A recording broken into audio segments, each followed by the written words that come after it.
Uh, there are many ways to describe this word. Instead of saying focus, if you use the word attention, would you agree that attention and focus are about the same thing? There is a little difference. There are nuances to it, but when you say focus,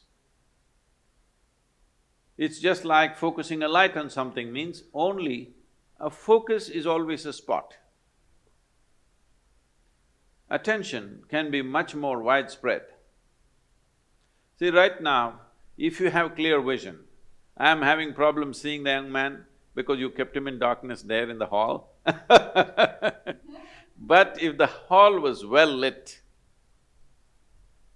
I don't have to focus myself to see the people who are sitting here. I just need attention. If I'm attentive, I will see all the people here the way they are.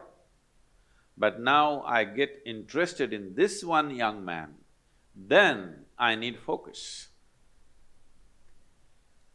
If I had only focus without the general attention about everything around me, indiscriminate attention I'm talking about, attention not even about something, just being attentive only because there is a certain level of attention and awareness within you, you even know that you exist. Otherwise, let's say in sleep, in your experience, neither the world exists nor you exist, all that's happened is there is no attention. Because there is no attention, there is no perception of any kind. So first thing is attention, that there is a general grasp of everything. Then there is a particular interest. Then we focus it down to that particular interest. So what is the purpose or what is the definition of focus? What is the use of focus? Where can focus get us?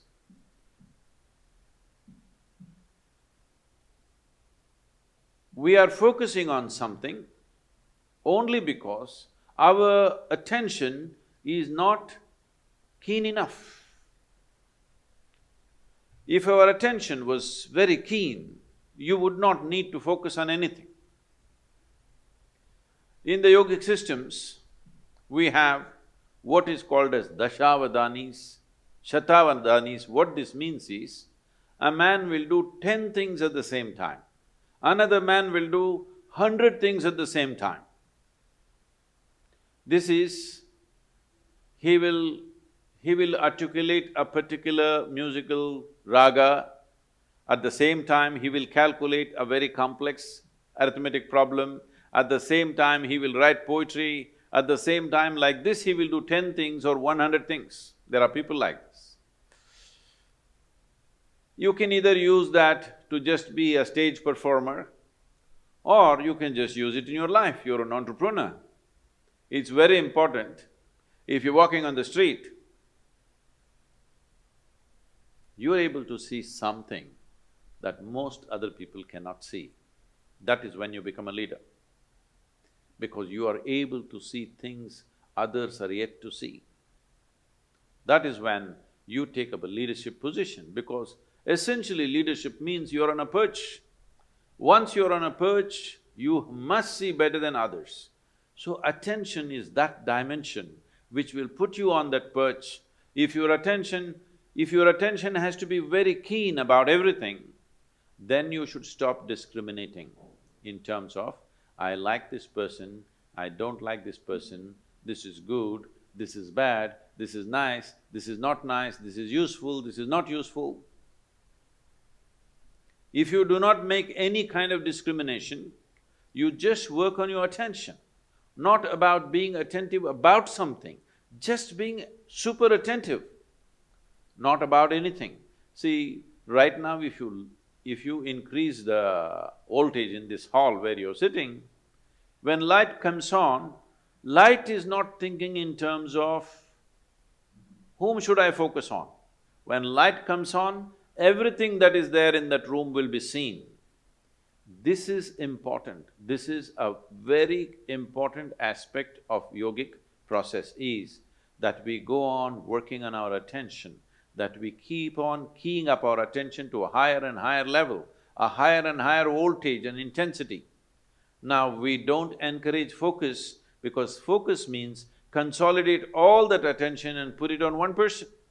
Suppose you invested your entire focus on one spot and you found nothing worthwhile in that spot, what will you do at the end of your life? This is what is happening to most lives.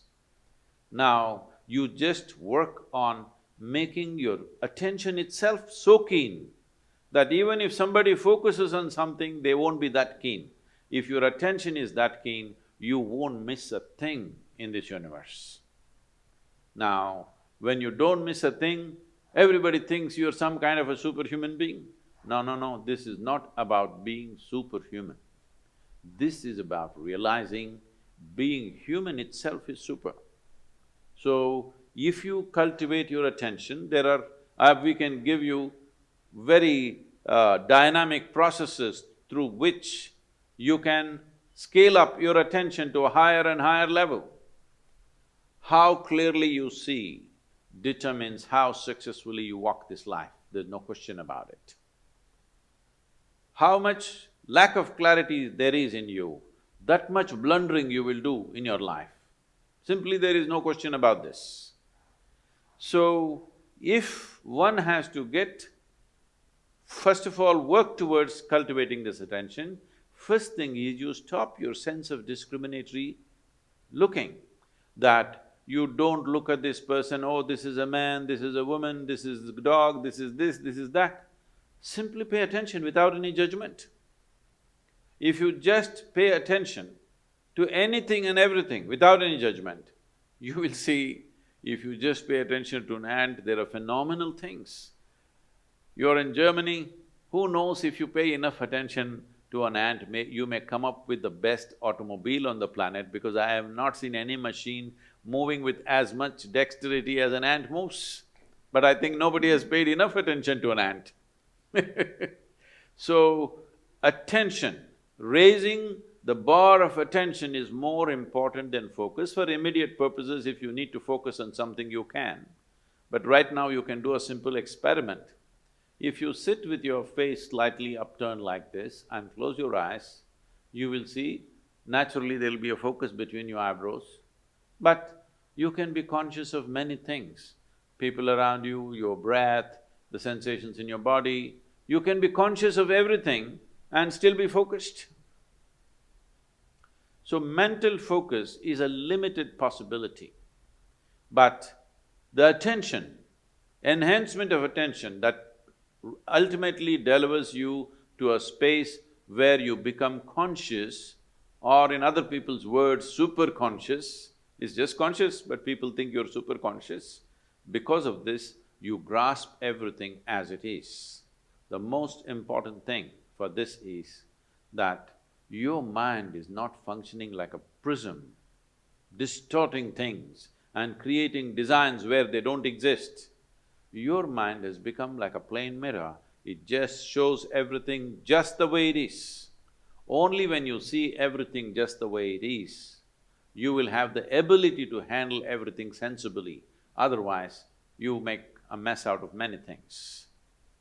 And this is very important for an entrepreneur because you don't have a job